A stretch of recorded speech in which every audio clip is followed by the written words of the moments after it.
On Sunday at 1800 hours, I learned that all my telephones were cut off. I had no further communication with the outside world. A delegation had flown out to me and asked to be received. This group of individuals, on behalf of the so-called Emergency Committee, proposed that I give up all my functions and transfer them to Yanayev, that I had been overthrown. And now, newsflash. Vice President of the USSR, Gennady Yanayev, took office from Soviet President Mikhail Gorbachev because Gorbachev is unable to perform his presidential duties for health reasons. The following is a special presentation of ABC News. The week that shook the world. ABC News coverage of the attempted coup in the Soviet Union. A chronicle of reporting by ABC News as it appeared during the week of August 19, 1991.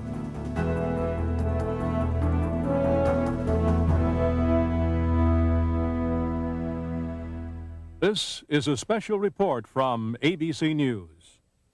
I'm Karen Stone in Washington. The Soviet news agency TASS is reporting that Soviet Vice President Gennady Yanayev has taken over as president there because Mikhail Gorbachev cannot perform his duties for health reasons. TASS gave no further details. The reports say Yanayev took over in accordance with Article 127 of the Soviet Constitution.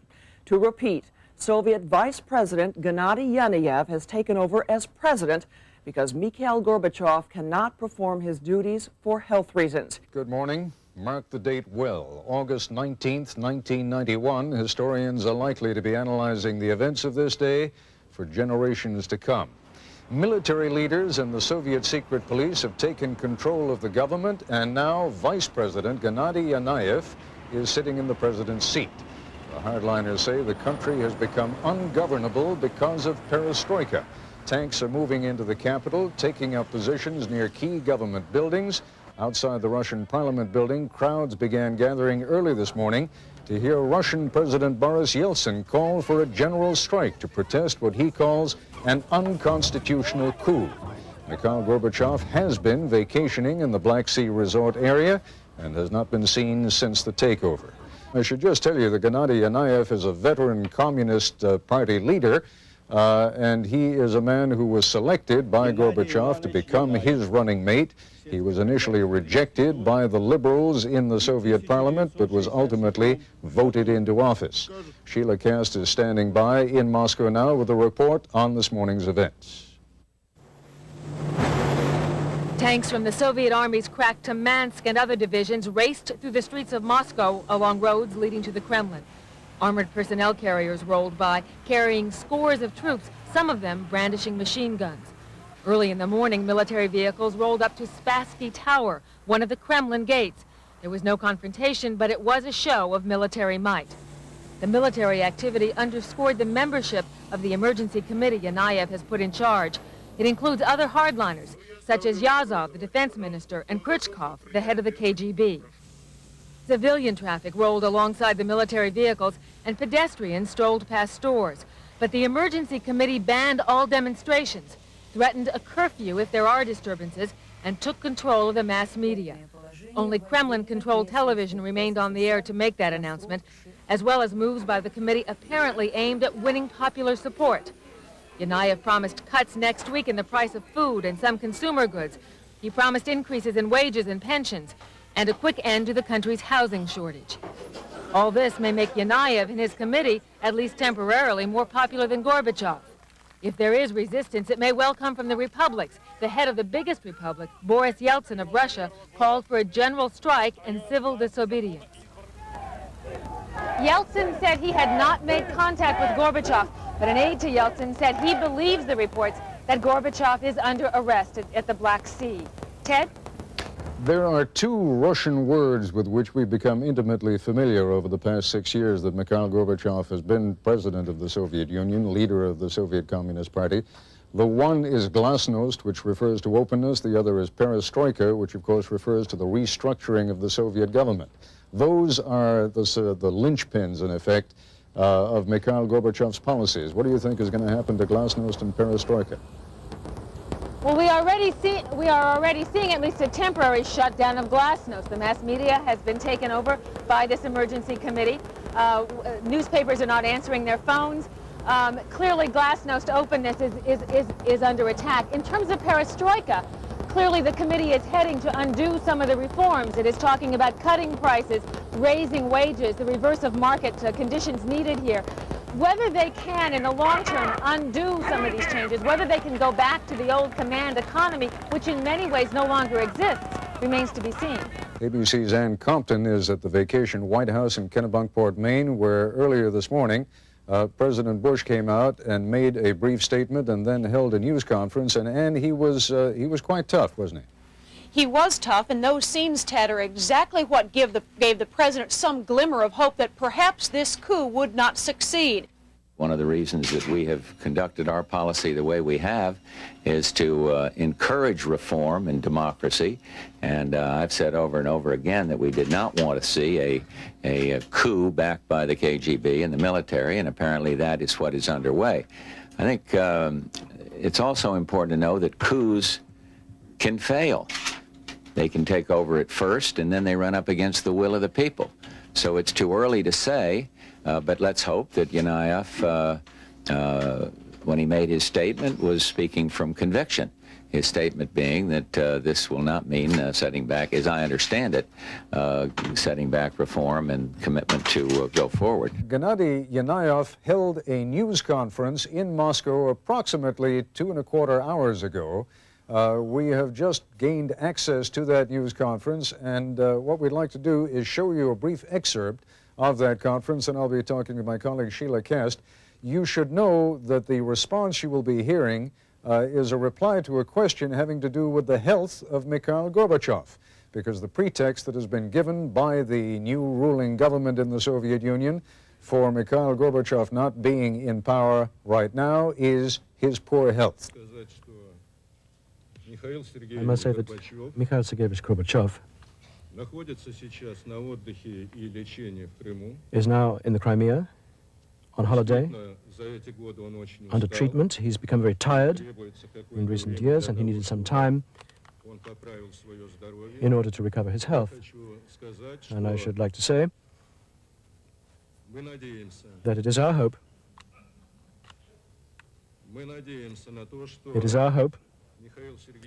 that Mikhail Sergeyevich, having recovered his health, will return to perform his duties. Now, as far as your assertion is concerned that a coup d'etat was carried out last night, I would permit myself not to agree with that, because we are founding our actions on constitutional norms. We believe that confirming the sort of decision we have taken by the Supreme Soviet of the USSR enables us, authorizes us to state that absolutely all legal and, as it were, constitutional norms have been observed. The first two headlines that have come out of Yanayev's press conference are one, that he has declared a state of emergency in the Russian Republic. Now, the Russian Republic, of course, encompasses Moscow. And it is in the Russian Republic that you just heard that Boris Yeltsin is, in effect, saying that he is in control and he is taking over all of the Soviet organs of power. So clearly there is a major confrontation shaping up in the Russian Republic itself. Secondly, Yanayev has also said that all but a very few select organs of the media are going to be shut down. From ABC, this is a special edition of World News Tonight with Peter Jennings. Good evening. We begin, of course, with the shock that was not a complete surprise. The coup in the Soviet Union has been on the minds of many Soviets for many weeks. There's a lot we know tonight and still a lot we do not know. It is widely believed that the head of the KGB, the defense minister, the minister of the interior, the prime minister, plus Mr. Gorbachev's own vice president, have been planning the coup for weeks, if not months. The Gang of Five, they will surely be called by many Soviets. Tonight, even though they have moved to snuff out centers of democracy in various parts of the country, including radio and television stations in the Baltic republics, they are still not in complete control. Boris Yeltsin, the president of the Russian Republic, defies them and has at least a small segment of the military with him. There's been no word from Mr. Gorbachev. Even his specific whereabouts are not known. It is assumed he is not free to do whatever he wants. People on the streets were stunned. A few shouted insults at the soldiers. One man lay down in front of a tank to try to halt its progress, getting out of the way just in time. Many gathered around tanks, berating the soldiers. Others countered, "We need law and order." One woman shouted angrily, "You are fascists." It was all too much for Boris Yeltsin. As president of the Russian Federation, he had already mounted a challenge to the coup leaders. He defied orders to evacuate his offices. He stood upon a tank surrounded by supporters. "It is a coup by criminals," said Yeltsin. He called for a general strike across Russia. As to Gorbachev, Yeltsin, one-time political adversary, sought his return. They won't let us contact the president at his dacha in the Crimea. I spoke to him on Friday by telephone at his dacha. He was well, in good spirits, resting and working on the upcoming Union Treaty. Tomorrow, Gorbachev and Yeltsin were to have signed a treaty which would have given up substantial Kremlin power to the republics. In response to a Yeltsin call to defend the Russian Federation building, thousands of people took to the streets, defying the ruling committee's decrees, marching past the Kremlin and up toward Yeltsin's headquarters. They built barricades. Bus and truck drivers surrounded the building. Tonight, Yeltsin supporters are maintaining an all-night vigil, with army tanks poised just a few yards away. What appears to be developing tonight is a contest for the loyalty of the military, a contest between Boris Yeltsin and the Emergency Committee. There are troops loyal to both sides around the building where Yeltsin is spending the night. Peter? Jim, much of what we've heard today is from Moscow itself. What are you picking up from elsewhere in the country? Well, we know for one thing that a number of the Republican leaders simply do not want to surrender their authority to this committee. Of course, the most critical situation is in the Baltics, where the troops loyal to the Interior Ministry have moved in hard against all communications facilities, particularly in Kaunas in Lithuania and in Riga, the capital of Latvia. A closer look now at the men who have taken control in the Soviet Union, and we are reminded again that what you see is not always what you get. Before he was elected vice president last December, Gennady Yanayev had spent decades as a party bureaucrat. I am a communist to the depths of my soul. The conventional wisdom is that Yanayev is just a figurehead, with others on the committee calling the shots. Prime Minister Valentin Pavlov. Earlier this year, he charged that the West, especially the CIA, is responsible for the Soviet Union's economic collapse. Defense Minister Dmitry Yazov. Last year, he defended using troops to keep peace in Armenia and Azerbaijan. Interior Minister Boris Pugo. His Black Beret Special Forces carried out the crackdown in the Baltics last January. KGB Chief Vladimir Krichkov. He's been struggling to preserve the agency's hold on society while trying to polish its image. The men who ousted Gorbachev today have all publicly supported him in the past. All the key ministers are all pulling together as a single team, the team of perestroika, President Gorbachev's team, and there are no grounds for any other interpretation. But all have made it clear they distrust the West and market economic forces, and their frustration has grown in recent weeks. They saw Gorbachev, at his summit meeting with President Bush, agree to deep cuts in the Soviet nuclear arsenal. They watched Gorbachev choose not to interrupt his vacation when 4 Soviet soldiers were taken hostage by Armenian nationalists last week. They have watched Yeltsin start to implement his decree that Communist Party officials would no longer be allowed a special role in Russian factories and workplaces. And they saw Gorbachev make last-minute compromises on the new Union Treaty. It would have transferred power over natural resources like oil from the central government to the republics. It would have also given the republics the sole right to collect taxes. That was apparently the last straw. The treaty would have ended the Soviet Union as Yanayev and his henchmen have known it. Hours before it was to be signed, they took action. It's Tuesday morning now in Moscow, day 2 for the Soviet hardliners who ousted Mikhail Gorbachev. They face a continuing challenge this day from thousands of protesters and from the most dynamic and popular reformer in the Soviet Union, Boris Yeltsin. This is ABC News Nightline. Reporting from Washington, Ted Koppel. The president of Russia, Boris Yeltsin, remains prominently and defiantly in Moscow, denouncing the new government and calling on Soviet citizens to engage in acts of civil disobedience. The stage, in other words, is set for what could be a very dangerous confrontation. It is now just after dawn, Tuesday morning in Moscow. Standing by live in our Moscow bureau is correspondent Jim Laurie. Jim, has anything happened yet this morning? It is very quiet this morning, Ted, but there are elaborate fortifications around the Russian Federation building, the office of Boris Yeltsin. About a half an hour ago, I walked down to the barricades there. There have been public buses and trolleys that have been set up on the bridge over the Moscow River leading to the Russian Federation building. People down there are quietly observing a vigil. They feel that they are protecting Mr. Yeltsin and the Russian Federation from any possible assaults from the central government. And within the last couple of hours, additional military units have switched sides, if you will, from the committee to Boris Yeltsin. We now understand that a full battalion of troops are inside the barricade near the Russian Federation building. They are in trucks on armored personnel carriers, and there are about 14 tanks. Their turrets faced away from the Russian Federation building, basically responding to Mr. Yeltsin's call that the armed forces pledge its allegiance to the Russian leader, the Russian Federation president, and not to the Committee of 8. Crisis in Moscow. Now reporting from New York, Peter Jennings. In about a minute and a half from now, President Bush is going to come out to the White House and answer some questions about U.S. policy towards the Soviet Union. Perhaps the president knows some things the rest of us do not know about what's going on in the Soviet Union.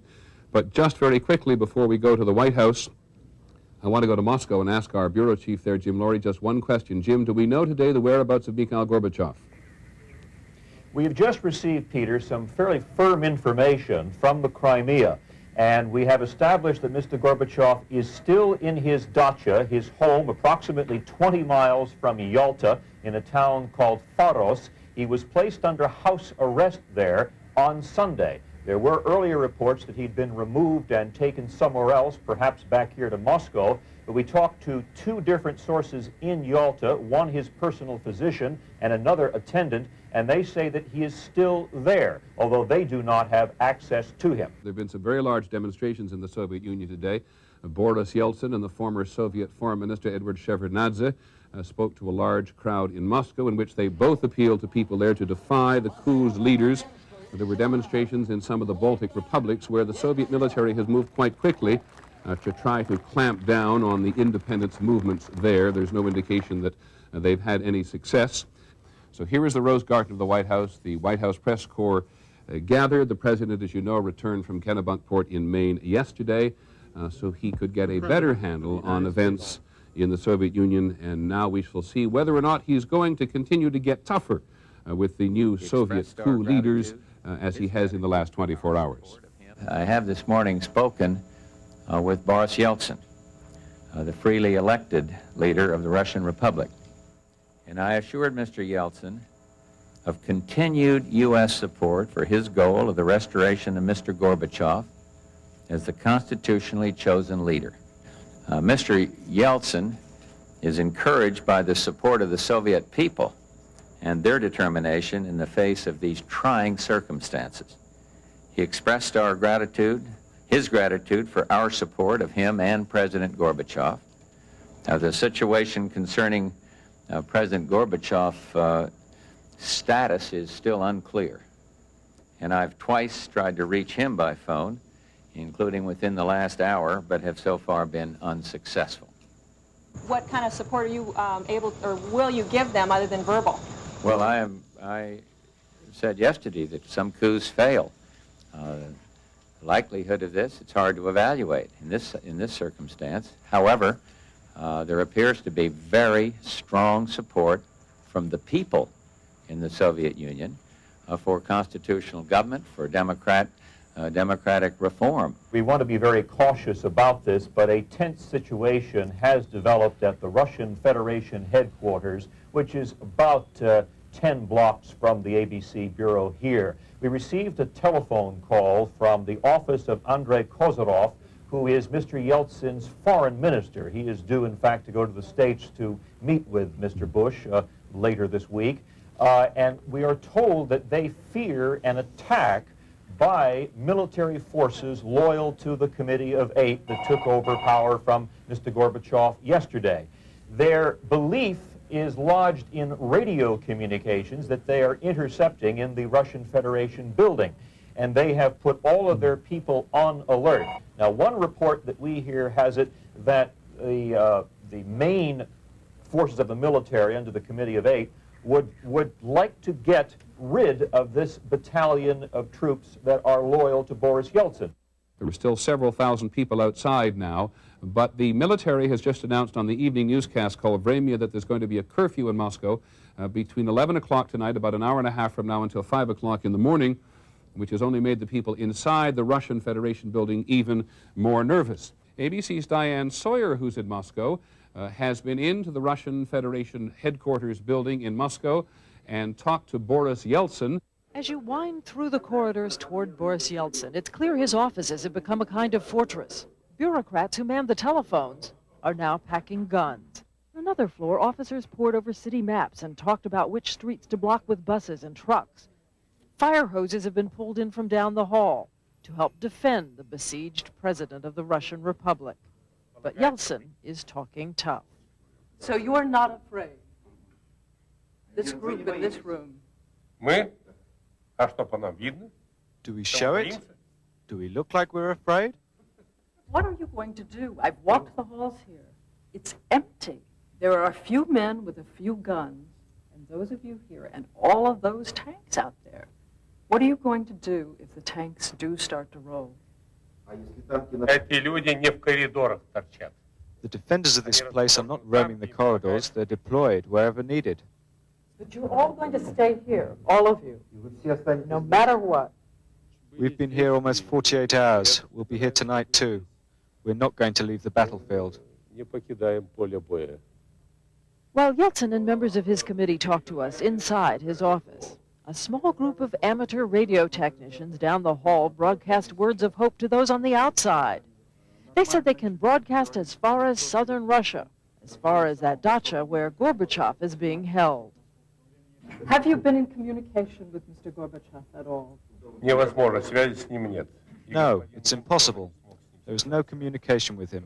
President Bush cannot even talk with him. Who is really running things? Yeltsin's answer was surprising. He said the coup is really being run by a collection of right-wing military and intelligence leaders who haven't surfaced yet. He said they remain in the shadows. At this point, Yeltsin's aides insisted we evacuate the building, as we did a final show of bravado from the man defiantly at the center. Don't write an obituary, Yeltsin called out, waving. We're not dead yet. Can you bring us up to date on what else is going on in terms of both the city and elsewhere in the country at the moment? The latest information from Soviet radio and television is that a curfew will be imposed. It will go into effect in approximately an hour's time, 11 p.m. Moscow time, until 5 a.m. It is unclear how strictly they have really not been obeyed. And the other interesting development on Soviet television tonight was that it was announced that Prime Minister Pavlov had fallen ill. He was taken to his bed, according to this report, ill with high blood pressure, and he had been relieved of his responsibilities on the committee, replaced by an aide, according to the Soviet television report. What about elsewhere in the country, Jim? We into Tallinn in Estonia, that they've moved into Riga in Latvia. The Baltic republics particularly have had military attention. That's correct, Peter. The Baltics, of course, were ripe for this sort of offensive by the Black Berets, the Interior Ministry forces which are there, and all the pattern seems to be to take over all of the communications facilities, particularly any that could broadcast information contrary to the central government. This is particularly the case in the Baltics. There is one area of the country that, at least so far, has not been affected by a military crackdown, if you will, and that is Leningrad, where apparently the military forces are still outside the city, and the mayor there, Mr. Sobchak, apparently has been able to work out at least that troops have not entered his city. Violence around the Russian Parliament building in Moscow. Could Soviet troops be on the verge of a bloody crackdown? This is ABC News Nightline. Substituting for Ted Koppel and reporting from Washington, Chris Wallace. Ted Koppel is heading for Moscow tonight, where this evening we got at least a first answer to one of the key questions in this crisis. Soviet forces are prepared to fire on the resistance to this week's coup, and the protesters are prepared to fire back. Early Wednesday morning in Moscow, at least 3 people were killed as they fought troops near Boris Yeltsin's headquarters in the Russian Parliament building. At this hour, Yeltsin is still in place in the Russian Parliament building, a symbol of opposition to Kremlin hardliners. ABC's Jim Laurie joins us from our Moscow bureau. Jim, what can you tell us about the situation at the Russian Parliament building? Chris, it has been a very tense night there. It is now 6:30 in the morning here in Moscow. All night long, in fact, for the past 12 hours, people inside that building have been expecting a military attack, an attempt to dislodge the soldiers that are supporting Boris Yeltsin and dislodge the civilians. There are perhaps 10,000 now surrounding that building. They have violated the curfew overnight and have remained there to defend the building. Boris Yeltsin is inside of that structure, but there has been no attack.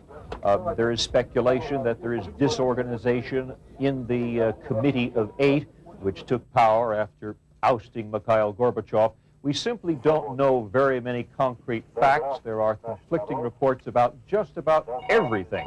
But at this hour, things are quiet, calm for the moment outside the Russian Federation building.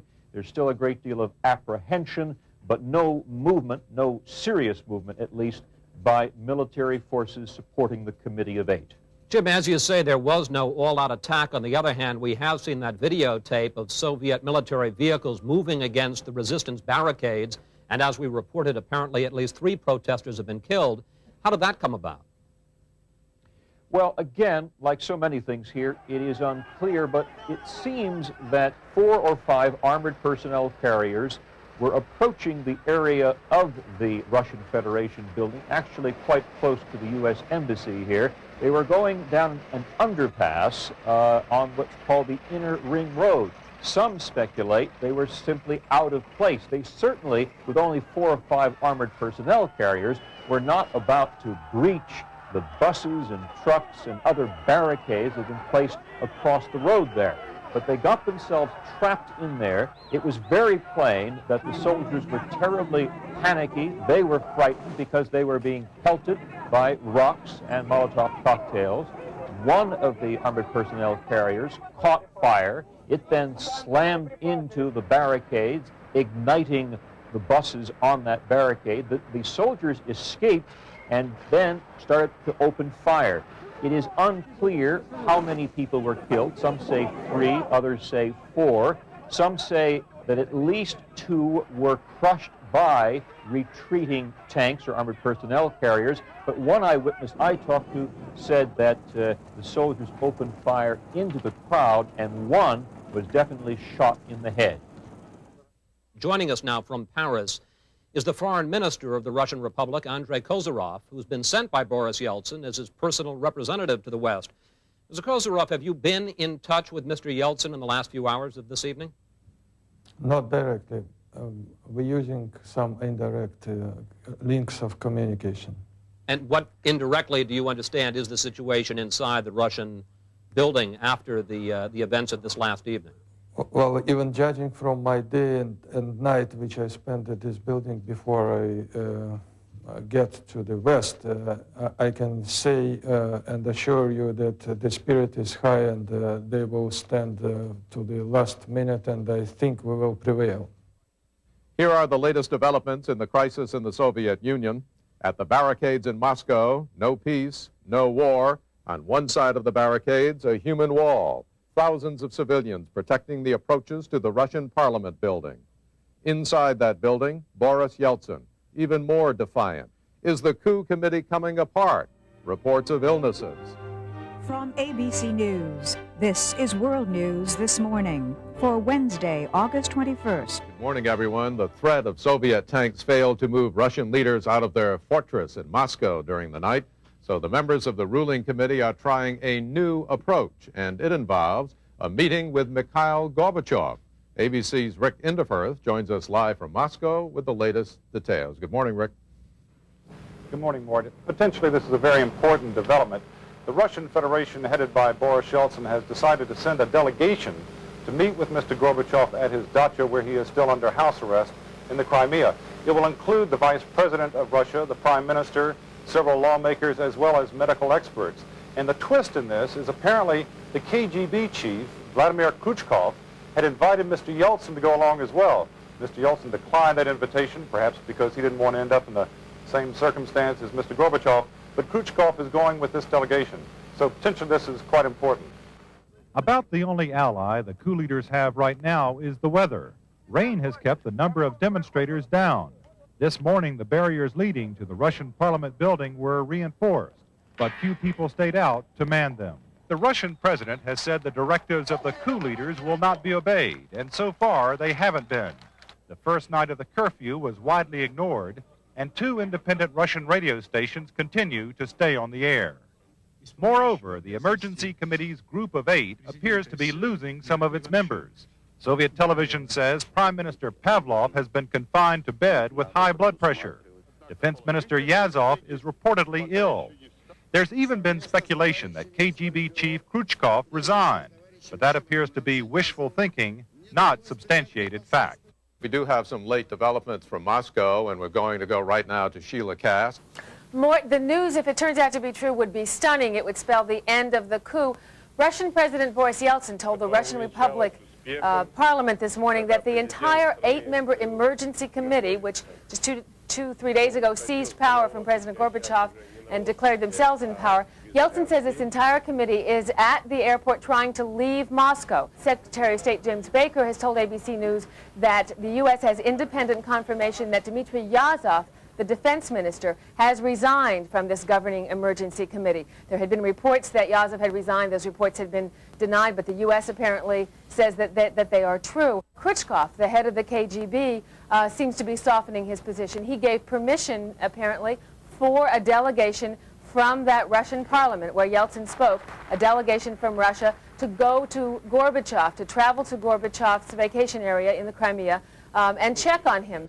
Robert Legvold is an expert in Soviet affairs and Soviet-American affairs. He's director of the Harriman Institute. He's in Boston. Do you sense that the coup is crumbling? It may be. It would be premature to put too much stock in the report of the Yeltsin comment about the 8 leaving Moscow. But if they are, I would assume that means they're either throwing in the towel completely or they're headed for the Crimea in order to try to negotiate a way out of this thing with Gorbachev. But even without that, there are signs that this thing has not come together for the 8, that indeed it may be unraveling. And of course, the most dramatic manifestation of that was their inability or their failure, their lack of will last night to move against Yeltsin. That really was a critical moment for them. And indications at that point that, in fact, the tide had now begun to shift against them. This is an ABC News special report. Crisis in Moscow. Well, the crisis in Moscow appears to be diminishing, so perhaps we'll have to change the title of that special report. Start with the little things. On another stunning day in Moscow, the anchor person on Soviet television, where it's about 4:45 in the afternoon, apologized to his viewership a little while ago for reading the various bulletins so quickly. He said, "I'm sorry, comrades, I'm very excited." His reason for excitement, of course, is that the coup in the Soviet Union against Mr. Gorbachev, and the attempt to subdue the Russian President Boris Yeltsin appears to be coming apart at the seams. People are all beginning to turn now.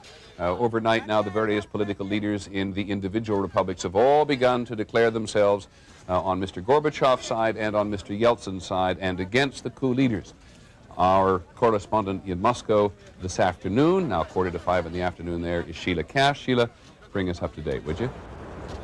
Yes, Peter, as you said, there is some exultation here in Moscow. Some of our reporters have encountered some of the columns of troops which are leaving. The Defense Ministry has announced it is pulling troops out of the Moscow region. Crowds have been cheering as troops withdrew, for example, from the Manege Square, one of the squares very close to the Kremlin. The crowds around the Russian Parliament building, and there have been crowds there almost since the first news of this coup broke. They were bigger yesterday than they were overnight in the rain, but there's never been a time when that building, the headquarters of the Russian Republic, has not been surrounded by people. And those crowds are sort of waiting because there has not been confirmation that the Committee of Eight, the emergency committee, has been arrested. Sheila, as to the Russian Parliament this morning, Boris Yeltsin is still in there and his supporters are still in there? Yes, Boris Yeltsin is still with the Parliament, as far as we know, although his Prime Minister has left for the Crimea with a delegation of some other Russian Federation officials and medical experts. We're supposed to go to see Gorbachev. One other point I wanted to make when you were talking about Leningrad, in many ways the birth of the revolution, that Leningrad's mayor, Anatoly Sobchak, in the last hour or so, has gone on radio in his city to say that conditions are returning to normal in this country. So that's another assurance that people here in the Soviet Union are getting over the airwaves that the coup is over. It's a little before 5 o'clock in the afternoon in the Soviet Union. And I doubt if there's any person in this country who is watching events any more closely than the recently returned American ambassador to the Soviet Union, Jack Matlock. What do you think of all this? Well, I'm very encouraged that all the signs seem to be indicating a failure of the coup. I felt all along that it would fail eventually. Why did you think that? Well, because I think the country is a different country from the one that the coup leaders thought they were dealing with.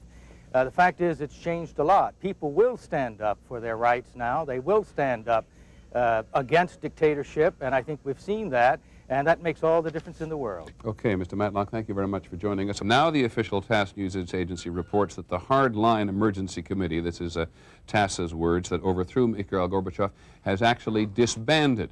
And here's the quote: TASS informs that restrictions announced by the former Emergency Committee on Central Moscow and regional publications has also been lifted. Let's go back to Moscow to try to get some feel of what it's like on the streets. ABC's Paul Cleveland, who's one of our producers in Moscow today, is on the streets at the Russian Parliament building. Paul, can you hear me? I can, Peter. Just tell us what it's like there. Well, it's a mood of, I would say, quiet celebration. There's some flag waving directly in front of the building. The remains of barricades, some of them still in place, are here. There are thousands of people milling around. No great jubilation, as I said. They just seem to be out enjoying themselves. Okay, just while we're talking here, we're now looking at some of the Russian Defense Forces in downtown Moscow who were ordered, according to the TASS News Agency a short while ago by the Ministry of Defense, to return to their barracks. There have been an enormous number of tanks and armored personnel carriers in the central portion of the city in the last 24 hours. There were several hundred of them that came to near one of the principal airfields. Yesterday, you'll recall all of our reporting how they had moved to within 1 or 2 miles of the Russian Parliament. Tremendous anxiety at the headquarters of the Russian Federation there yesterday about whether or not there would be an attack mounted on the Russian Parliament. This is an astonishing sight to those of us in the West, and probably an astonishing sight, or even more astonishing sight, to people in this capital, which has changed so much in the post-war years, but in some respects hasn't changed at all. Standing by as we wait for the President is our White House correspondent, Ray Hume. This is what the administration had hoped for, not necessarily expected, but thought was a distinct possibility that this might fail. And I might mention that the steps that the President took over the last couple of days did not in any way prejudice the situation so that it would be difficult for him if Gorbachev did indeed come back to Moscow and resume charge. I spoke at length this morning to President Boris Yeltsin. President Yeltsin was clearly encouraged by the fact that he had survived another night in the Russian Parliament building without a major assault by the forces supporting his coup. He told me that tens of thousands of Muscovites had turned out to help guard the building from attack. Yeltsin said he was encouraged by indications that more and more military units and their commanders were abandoning support of the coup. There are at present, according to Yeltsin, flights of aircraft carrying his representatives and also others with members of the Emergency Committee on their way to the Crimea to meet with President Gorbachev. Perhaps we can talk to ABC's Jim Laurie, who was in our Moscow bureau, who's just come back in off the streets. Jim, what have you been finding? Peter, actually, I'm not in the Moscow bureau. I'm on a balcony at the Russian Federation headquarters. In front of me are tens of thousands of cheering people. Behind me, the Russian Parliament, presided over by Boris Yeltsin, is in session. And it is quite an elated, emotional crowd right here. They're elated because they feel that it's all over. Now, Jim, you've been our bureau chief there in Moscow for several years. What's your own impression of what you're seeing and hearing? Well, it's, to put it mildly, a remarkable several days that we have been through. What is most remarkable to me, because I remember back in 1989, 1988, the beginnings of the popular movement here, the campaigns for democratic reform, the first election campaign, Boris Yeltsin's first election campaign, and I see that same kind of popular spirit back here among the people, a feeling among people, and this crowd is a good example of that just in front of me, that they actually have a voice in things and that they can perhaps change things around. There was tremendous discouragement when they thought the military had the upper hand and that tanks might come against this Russian Federation building, but now there's tremendous elation here. It's 8:30 in the evening in Moscow, and after having said for a couple of days he couldn't get in touch with him, President Bush has managed to have a conversation with Mikhail Gorbachev. He will return either tonight or tomorrow to Moscow. He tells me that things are under control. His first call, I believe, was with Boris Yeltsin. He stated his sincere appreciation to the people of the United States and others around the world for their support for democracy and reform. And he sounded in good physical condition. Indeed, his voice was buoyant. In his view, the constitutional authorities are back in power, and democracy and freedom and reform have prevailed. Tonight, Mikhail Gorbachev is again president of the Soviet Union. The men who tried to bring him down are either under arrest or being hunted. We're not absolutely sure. Boris Yeltsin, the Russian president, once dismissed as a loose cannon on the Soviet political scene, has stared the cannons down and emerged as the man who's kept the Soviet Union from being plunged backwards. It is now time to celebrate. Alexei Lisaski is 18 years old, an economics student at Moscow State University.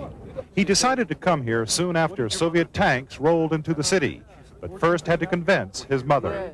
She was very much afraid, and she didn't want me to go there. So I had a very difficult talk with her. So I tried to prove that it's my duty to come here. She let him come, but he admits he was frightened, especially last night when he heard about the 3 protesters who had been killed nearby. Alexei says he was surprised that the coup collapsed so quickly.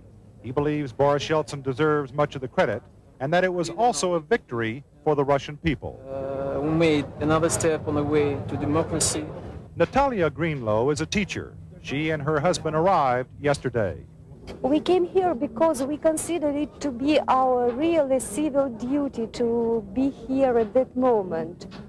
Her civil duty, a concept that is beginning to take hold in Mikhail Gorbachev's Soviet Union.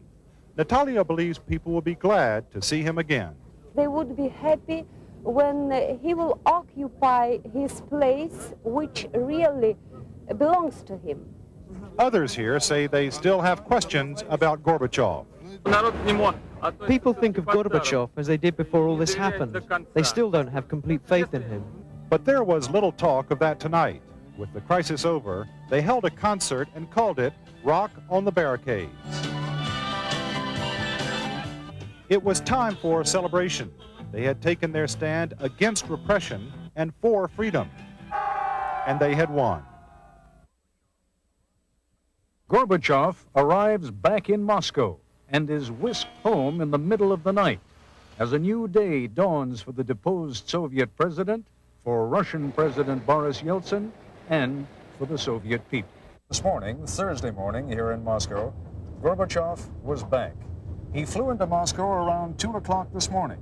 And while Boris Yeltsin waited for Gorbachev to pay a courtesy call, a thank you for your support visit at the headquarters of the Russian Federation, the once and apparently future president of the Soviet Union was driven to his country home on the outskirts of Moscow.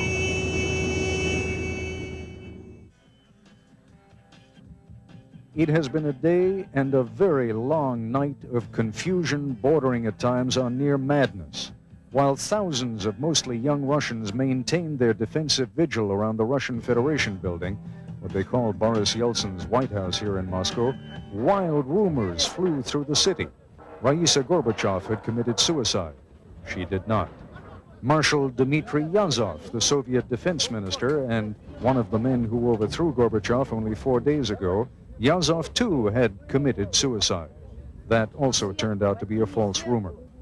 Word spread that elite Soviet troops were about to storm Yeltsin's headquarters. The crowds outside reinforced their barricades, while inside sandbags were brought to Yeltsin's office to protect against gunfire from the outside. But gradually, in the offices of Yeltsin's top advisors, the sense grew that the tide was turning irrevocably in their favor. Gennady Barbulis, who is state secretary of the Russian Federation and perhaps Boris Yeltsin's top advisor, left no doubt tonight that Gorbachev will have to pay for the role that Yeltsin has played in bringing him back to power. I have no doubt that Gorbachev was trying to pursue a very noble purpose. However, his personal tragedy is that he has been trying to accomplish a radical reform within the rigid framework of the communist system. This is a totally hopeless endeavor, which subsequently leads to errors and even crimes. When Mikhail Gorbachev arrived here in Moscow in the middle of the night, a Soviet adventure which a group of persons has embarked upon. This group wanted to prompt these people, to push these people onto a path which would bring our entire society to a catastrophe. This didn't take place, and this is an enormous conquest and victory of perestroika. Another part is that I am extremely appreciative and grateful to the Soviet people and for that principled position that the Russians have taken, to the President of the Russian Republic, Yeltsin, and to the Supreme Soviet of the Russian Federation, to all the deputies and all the working collectives who resolutely took up this path to combat this adventure. This is what we can truly be proud of. The President was blocked, isolated from the people, from the world, and was supposed to stand up and be steadfast. I think the goal was to break me morally, break the president morally, to break him and to influence his family. Well, nothing came of this. Why do you think that the men who held power for only 3.5 days, as it turned out, did not mobilize the military, use the military, and arrest Yeltsin right away? Well, first of all, I think that the plotters were trying to use the old kind of mentality. They thought that fear is enough, that the Germans' fear in the Soviet people is so strong that they can do everything. And the other reason, and it's the main reason, is that the reforms initiated by Mikhail Gorbachev left such a profound impact in the Soviet society that the Soviet people can no longer live the way they used to be living for decades. That now the Soviet people have the feeling of pride, and they knew how to defend themselves and defend their democracy. Since late last night, much of the world has waited to hear Mr. Gorbachev's version of what it was like to be suddenly cut off from the power he has so wielded for 6 years. When he met the world's press to discuss what had happened, it took a moment to get his composure.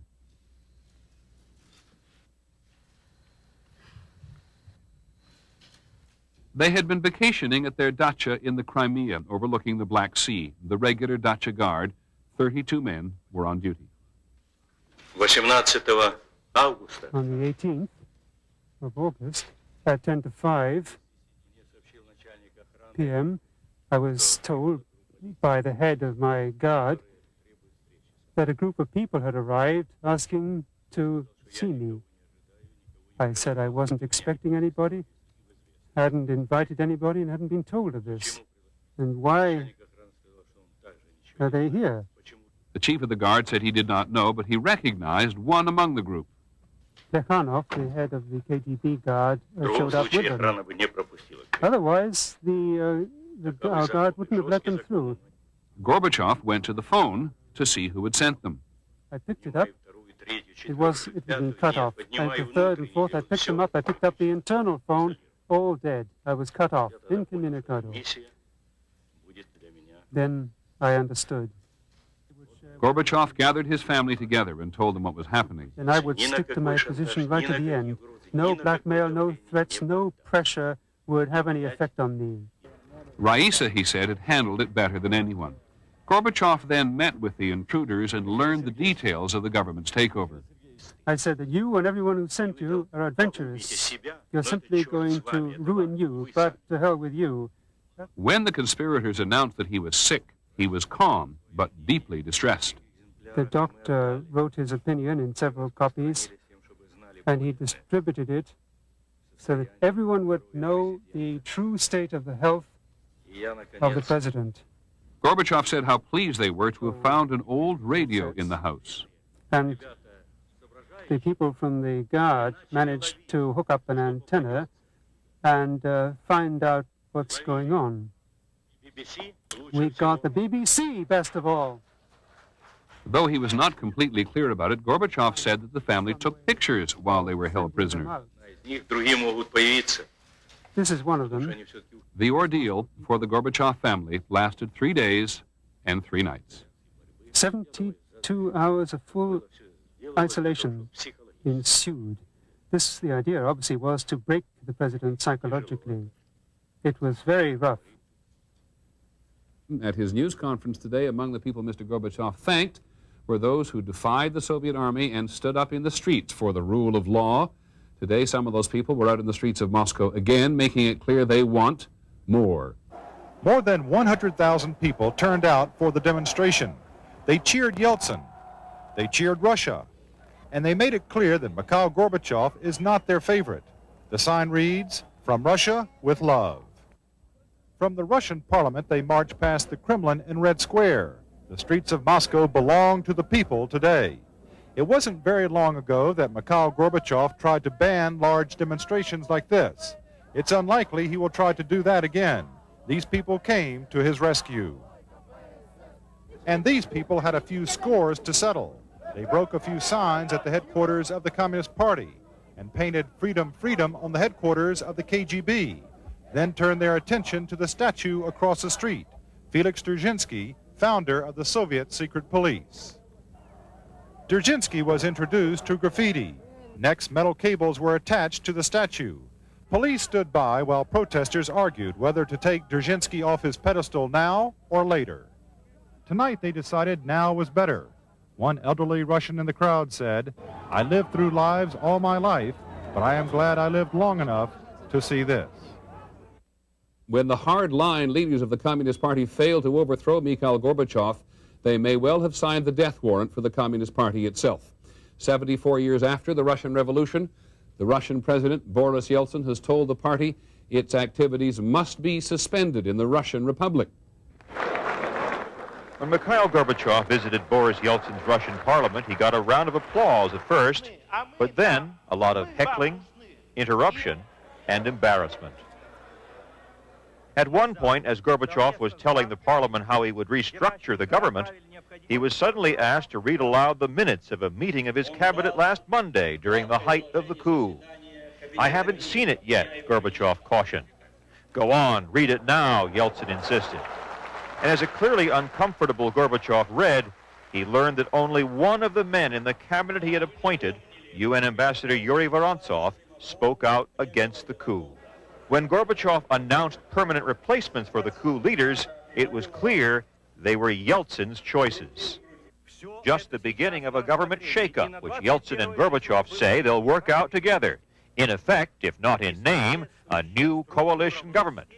But they clash today over the Communist Party. With Gorbachev looking on helplessly and the parliament applauding, Yeltsin signed a decree suspending all Communist Party activity in Russia. Gorbachev tried to argue, calling the moves against the party a mistake, because not all communists were involved in the coup plot. He said the party had as much right to exist as any other. In the end, he had no choice but to give in. They pulled down Lenin's stand in Riga, capital of Latvia. They ripped the sign off the front of Communist Party headquarters. The local Communist Party boss in Riga, Alfred Rubiks, was arrested after being named as a supporter of the coup against Mikhail Gorbachev. It is as though people in the Baltic republics who want independence from Moscow have sniffed out the disarray in the Kremlin and are prepared to take advantage of it. From ABC News, The Weekend Report, here's Jack Smith. Good evening. In the wake of the abortive Soviet coup, the trappings of totalitarianism in Russia are falling away. And today, it was the Communist Party itself, the backbone of the Soviet state. In an apparent attempt to salvage his presidency, Mikhail Gorbachev today quit as party chief and then ordered steps effectively to dissolve the party. For many people, Gorbachev's dramatic moves came much too late. As he appeared today at the funeral for those killed in the coup attempt, it was clear most people had given up on the Communist Party a long time ago. With shocking speed, the party is now being dismantled, just as the heroes of the revolution are being lifted from their pedestals. The reason for Gorbachev's resignation as head of the Communist Party was spelled out on Soviet television. Having analyzed the position of the Central Committee of the Communist Party and the Politburo during the attempted coup, we must admit that both bodies sided with the conspirators. Gorbachev, in giving it all up, also saw to it that the party was stripped of its influence. He called on the Central Committee to disband, outlawed party communists, that it was the hardest decision of his life.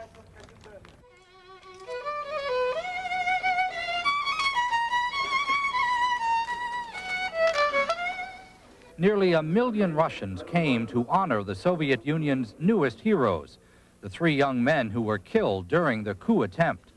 An artist, a worker, and an architect, they died defending their republic on this spot, now and forever a shrine. Тем трудно, тяжко мы это все знаем.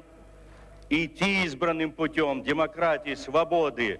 An emotional Mikhail Gorbachev bestowed on them the country's highest honor, hero of the Soviet Union. I bow low to them, he said. They gave everything. They gave their lives. U.S. Ambassador Bob Strauss joined in the eulogy. Today, we in the United States of America share your sorrow at the price these brave souls paid in the just cause for which they and you fought. Boris Yeltsin, the Russian president, praised for his own heroic behavior this week, asked to be forgiven for not preventing the killings. Their deaths, he said, will not be in vain. Indeed, even as the people mourned, Yeltsin took more steps today to suspend communist activities in his republic. It is what many people here have waited so long to see. The 3 for the principles of democracy.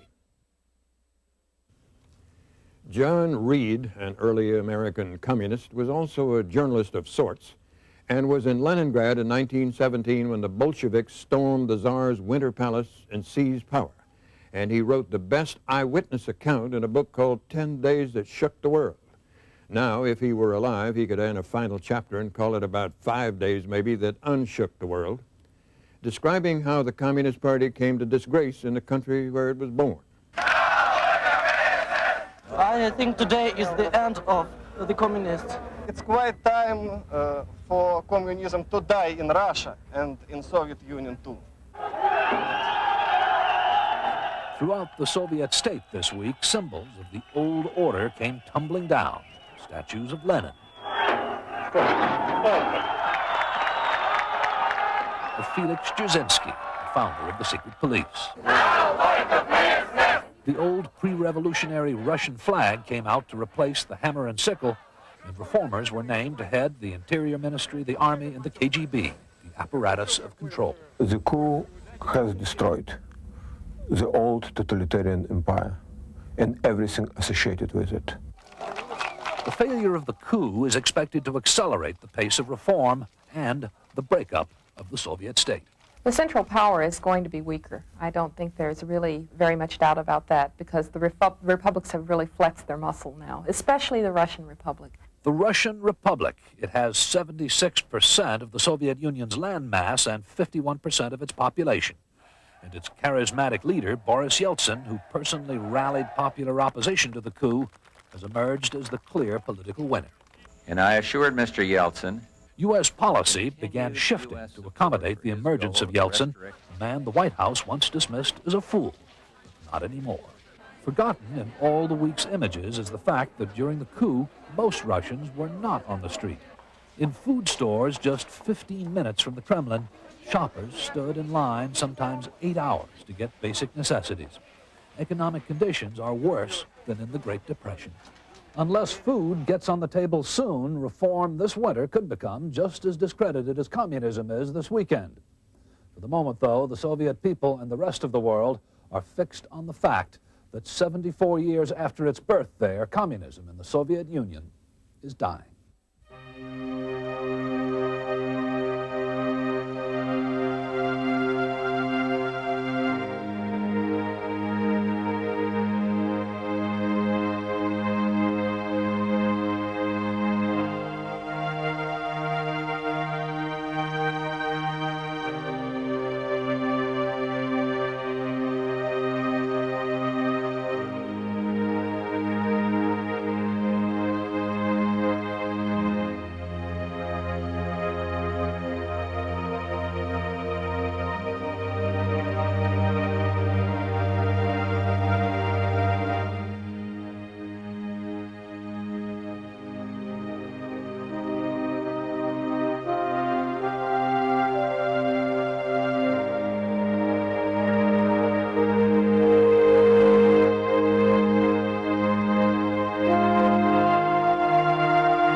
This has been a special presentation of ABC News. More Americans get their news from ABC News than from any other source.